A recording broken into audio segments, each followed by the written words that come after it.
to all of you. I'm Mary Coleman. If you're just joining us, welcome to Wake Up. What seem like very basic tools to some are proving to make a difference for some Central Coast students forced to learn at home. While distance learning is becoming the new norm, staff and volunteers at Greenfield Union School District are allowing students to get hands-on with a project called Bags Full of Science.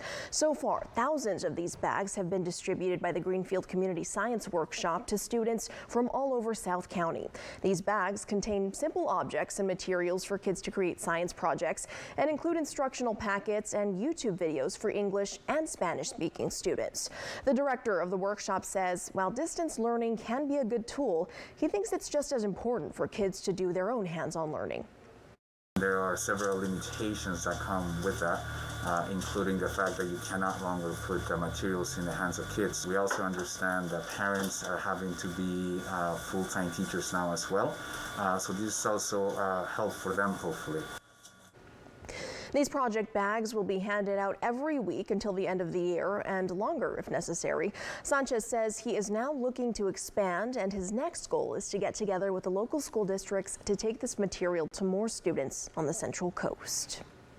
And many are still scratching their heads when it comes to students going back to school safely. Central Coast districts need additional guidelines provided by state officials regarding distance learning, transportation, sports, and requirements for face coverings. If you're wondering why your school district hasn't made a decision about how students will be brought back to class, there are a number of reasons, actually. Each district needs to take into consideration public health guidelines, but they also have to weigh the physical size of the schools in the district. And their student enrollment will determine whether social distancing can be successful. Another thing being looked at, the ability of teachers and staff members needed to return to class. Now, the new state budget provides $70.5 million in funding for K-12 schools, and it sets accountability rules for distance learning. Among them, taking daily attendance and requirements to grade assignments.